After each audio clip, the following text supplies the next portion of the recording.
Hi, I'm Jack Reilly, Tony Reilly's brother. Tony passed from us over to the good Lord last Saturday. Anthony Reilly was born on August 8th, 1949. It was a Monday. Remember, Monday's child is fair of face. It was a rainy day, but the sun broke through when Tony was born. He was named in honor of St. Anthony, my father's patron saint. I was born in 1943, just after my father landed in North Africa. He returned home in 1945, and after the war we lived in Jackson Heights, Queens. Quonset huts, tin huts, put up by New York City Housing Authority as temporary housing for the returning GIs.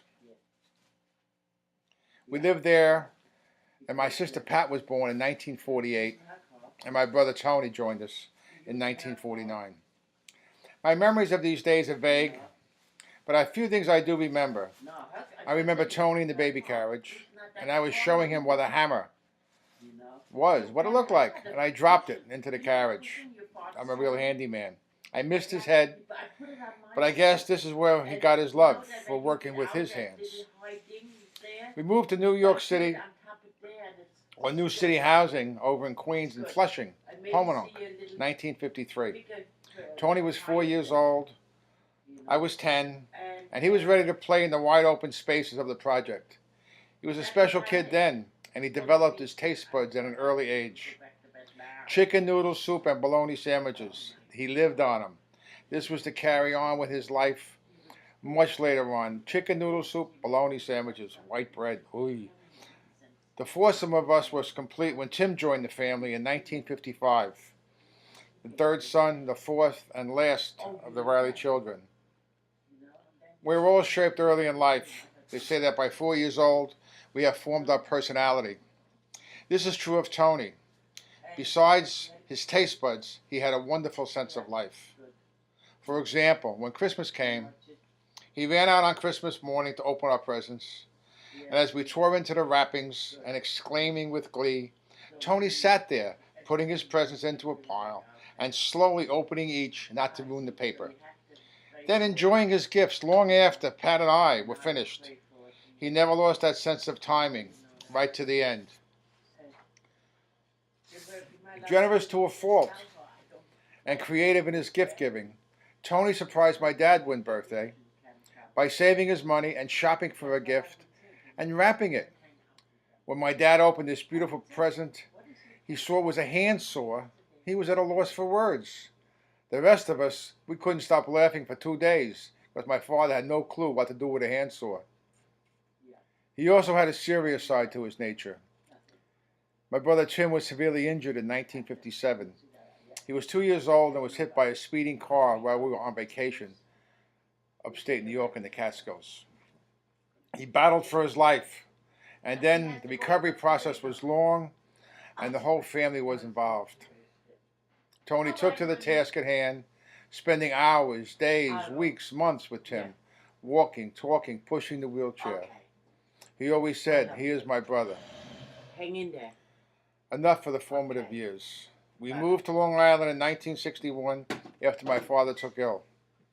Life became even more difficult for the children. I left home in early 1962 at 18, and I left my brothers and sisters to cope with my father's addictions.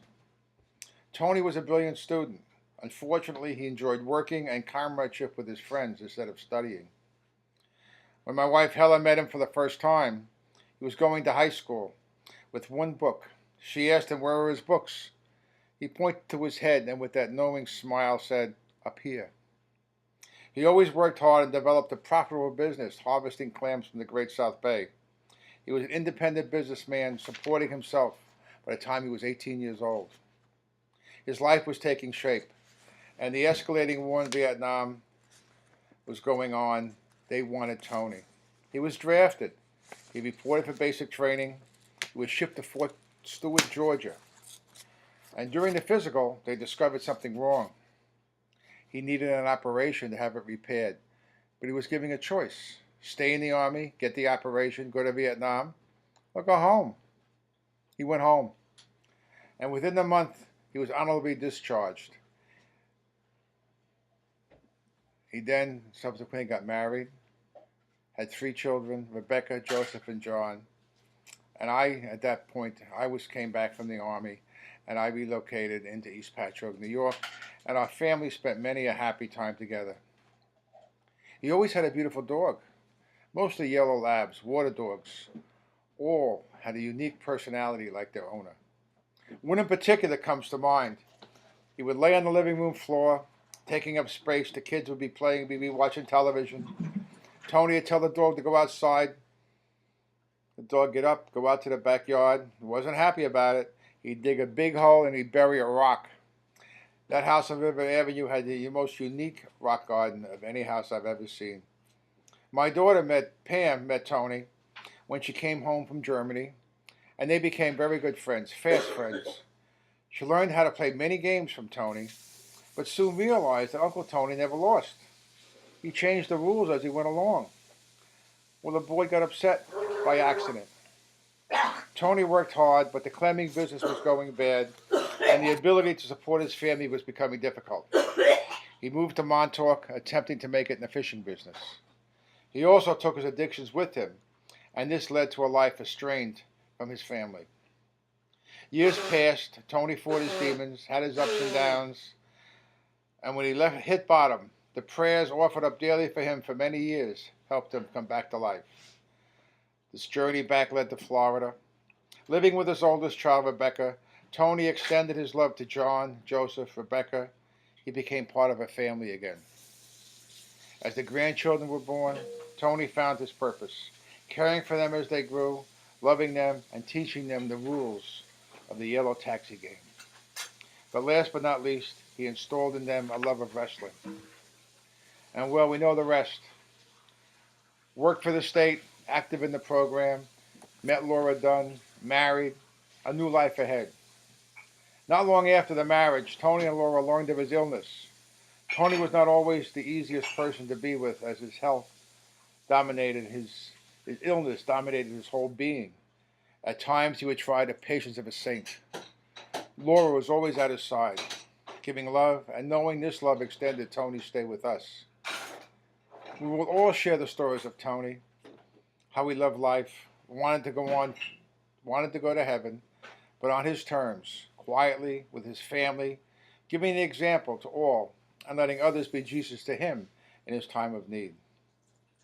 As we all sat next to Tony on Saturday, he held Laura's hand, gave her a kiss, and I saw the love between both that kept him alive, and now will go on forever. Please tell stories of Tony to all. He believed in the power of the program. He told me to keep coming back. Keep coming back. Tony, I will.